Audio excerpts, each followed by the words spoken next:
자, 여러분 안녕하십니까? 크립토토마토 인사를 드리고 있습니다. 오늘도 리플사와 XRP 관련된 정보들 몇 가지를 한데 모아봤는데요. 자, 일단 어제였죠. 어제 리플사의 3분기 보고서가 출시가 되었습니다. 이 보고서가 나온 것을 보고 이것을 또 특별 영상으로 추가적으로 만들어야 되나라고 생각을 했었는데 이 3분기 보고서에 별다른 내용이 특별한 내용이 없어가지고 오늘 영상을 만들어 보고 있습니다. 원래 이 리플사 분기별로 보고서가 나오게 되면은 트위터도 떠들썩하거든요. 이런 일이 있었다, 이런 움직임이 있었다라고 하면서 내용들을 공유하는데 최근에는 여러 가지 이 상황들 때문에 그런지는 모르겠는데 그 누구도 3분기에 관련된 내용을 공유하는 사람이 없었습니다. 다른 말로 해보자면은 그만큼 이렇게 특별한 내용은 없었다라고도 볼 수가 있겠는데요. 그럼에도 불구하고 간략하게 XRP 판매량은 또 어떻게 됐는지 그런 부분들도 한번 알아보도록 하겠습니다. 자, 3분기에서 소개하고 있는 것은 리플사가 출시한 새로운 서비스가 있었죠. 라인 오브 크레딧, 리플넷 멤버들에게 빠르게 자금을 지원하는 XRP 대출 서비스였었습니다. 그것에 대한 간략한 소개가 있었고 그 다음에는 사람들이 가장 많은 관심을 가지고 있는 XRP 판매량도 한번 보도록 하겠습니다. 자, 3분기 판매량인데요. 리플사에서 이야기하기를 이번 분기에도 리플사가 거래소에 직접 한 물량은 하나도 없다라고 이야기를 합니다. 이번에 이루어진 XRP 판매는 장외 거래 중심으로서 ODL 사용자나 XRP를 활용한 인프라 및 XRP 유동성 제공을 위해서만 판매를 했다라고 이야기를 하고 있네요. 그러면서 저번 분기부터 약간의 화제가 됐었던 리플사에서 XRP를 재구매한다 라는 소식도 나왔는데요. 이번 분기, 그러니까 저번 분기라고 해야 되겠죠. 3분기에도 XRP를 재구매하긴 했는데 앞으로도 지속적으로 리플사가 XRP를 계속해서 매수를 할지는 확실하지는 않다라고 이야기를 하고 있습니다. 자, 그러면 3분기 판매량 보도록 하겠는데요. 2분기, 3분기 비교가 되어 있죠. 100만 달러 기준으로서 2분기 때는 ODL 관련된 XRP 판매량이 3,200만 달러였었습니다.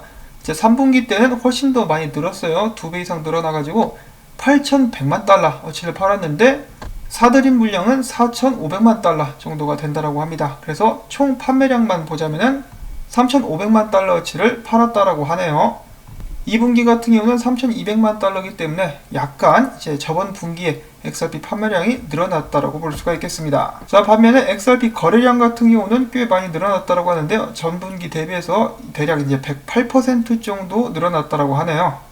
자, 그리고 마지막으로 에스크로에서 풀린 물량들만 또 잠깐 보도록 하겠는데요. 저번 분기에도 마찬가지로 30억 개의 XRP가 풀렸습니다. 그 중에 24억 개를 리플사는 다시 묶었고요.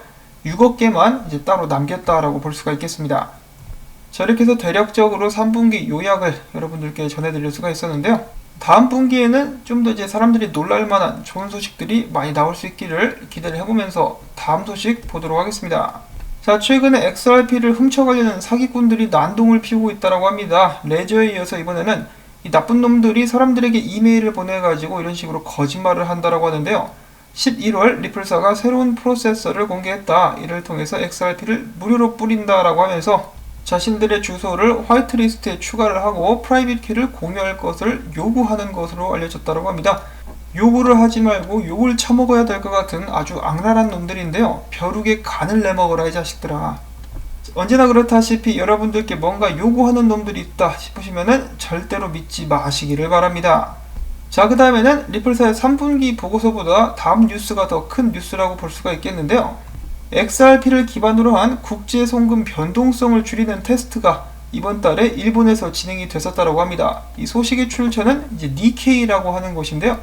제가 일본 쪽을 잘 모르다 보니까 이 니케이가 얼마나 큰 그런 매체, 언론인지는 잘 모르겠는데 그래도 꽤 인지도가 있는 곳으로 알고 있습니다. 자, 이쪽에서 기사를 내보냈는데요. 일단 회원들만 전체 기사를 읽을 수 있도록 해놨어요. 그래서 앞부분만 제가 번역기를 돌려봤는데 이 내용은 이렇습니다. FX 동전이라고 나와 있는데 XF 코인 기억하시죠? SBI가 출자를 많이 했고 XRP 중심의 개발 및 산업을 일궈 나가는 암호화폐 거래소라고 볼 수가 있겠습니다. 이들이 최근에 SBI 그룹과 연계하여 11월에 실증 실험을 거친다라고 하는데요. 이것이 어떤 실험이냐면은 바로 송금에 관련된 실증 실험이라고 합니다.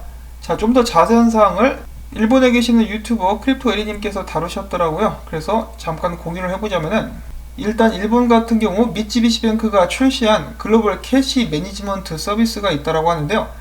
이 솔루션 같은 경우는 일본의 회사들이 국제 지불을 할 때 비용을 줄이기 위해서 보통 돈을 축적한 후에 관련 서비스를 제공하는 그런 프로그램이라고 합니다.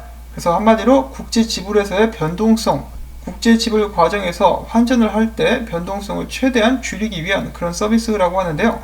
이제 FX 코인과 SBI가 함께 힘을 합쳐가지고 XRP를 활용해서 이러한 변동성을 줄일 수 있는 새로운 서비스의 데모 테스트를 이번 달에 시작했다라는 것입니다. 이것은 XRP를 기반으로 한 수합 프로젝트로서 돈을 송금받는 회사는 가격 변동을 걱정하지 않아도 되게 될 것이라고 이야기를 하고 있습니다. 그래서 이 솔루션이 성공을 하게 되고 더욱더 많이 사용되게 된다면은 외환 거래 시장에서도 많이 활용될 수 있겠다라고 하면서 기대해 볼 수 있는 그런 부분이라는 것인데요. 이를 통해서 XRP 활용처를 더욱더 늘릴 수 있을 것으로 기대를 해볼 수가 있겠습니다. 부디 이 테스트가 좀 성공적으로 이루어져가지고 XRP가 일본에서부터라도 꽃을 피워서 더욱더 많이 활용될 수 있기를 바라봅니다. 그리고 마지막으로 제가 꼭 보여드려야 될 것이 있어가지고 여러분들께 잠시 소개를 해드리려고 하는데요. 저도 넥소를 활용하고 있고 여러분들 중에서도 넥소를 활용하시는 분들이 많이 계실 것이라 생각을 합니다. 어제 제 시청자 중에 한 분께서 이런 글을 남겨주셨어요. 친구분께서 넥소를 사용하고 계시는데 해킹을 당하셨다고 합니다. 이 경우 같은 경우 핸드폰이 해킹을 당한 그런 사례라고 하는데요. 굉장히 무섭죠? 그래서 여러분들께서도 핸드폰에 의심스러운 앱을 함부로 설치하지 마시기를 바라고요. 2단계 인증 같은 경우는 문자 인증보다는 여기는 이 어시라고 하는 앱이 있습니다. 이것을 꼭 다운받으셔가지고 이것을 사용하시기를 저는 추천을 드리고 싶고, 제 이메일 같은 경우 저 같은 경우는 Gmail을 사용하는데 Gmail 같은 경우는 메일 자체 내에서 2단계 인증을 할 수 있습니다. 여러분들께서 활용하시는 이메일도 2단계 인증 가능 서비스가 아마 제공될 거예요. Gmail 같은 경우는 2단계 인증을 활용하게 되면 제가 승인한 기기에서만 제 이메일에 접근이 가능합니다. 그래서 다른 기기에서 제 이메일에 로그인을 하려고 하면 제가 차단을 할 수가 있다는 것이죠. 그쪽에서 제 아이디와 비밀번호를 다 알고 있어도 차단이 가능합니다. 자, 물론 이것이 완벽한 대책이라고 말씀을 드리기는 힘든데 저는 일단 최대한 그런 식으로 노력을 하고 있고, 넥소 같은 경우 출금을 하기 위해서는 이메일 승인이 꼭 필요하기 때문에 해커가 여러분들의 이메일에도 접근하는 것이 필수적입니다. 해커가 어떤 방식으로 여러분들의 핸드폰을 해킹하고 어떤 방식으로 돈을 빼가는지 제가 그 모든 것을 알지는 못하지만은 최대한 여러분들이 할 수 있는 범위 내에서 여러분들의 자산을 안전하게 지키기 위해서 노력하실 수 있기를 바랍니다.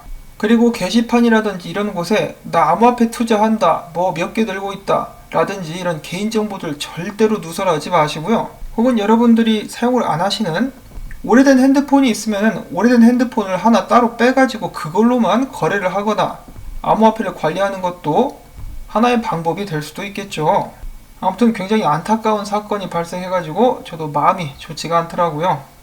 여러분들께서도 계속해서 안전하게 여러분들의 투자를 이어나가실 수 있기를 바라면서 오늘 준비한 영상 여기서 마무리를 짓도록 하겠습니다. 오늘도 유익한 소식이 있었다거나 도움될 만한 정보가 있었다라고 생각하신다면 이 토마토밭을 가꾸는데 도움을 주시면 감사드리겠습니다. XRP 영상 같은 경우는 계속해서 조금씩 하락세를 걷고 있는 것이 아닌가라는 생각이 드는데요. 여러분들의 도움이 정말 큰 힘이 됩니다. 자, 그러면 저는 다음에 새로운 소식 가지고 인사를 드릴게요. 행복한 주말 보내시기를 바랍니다.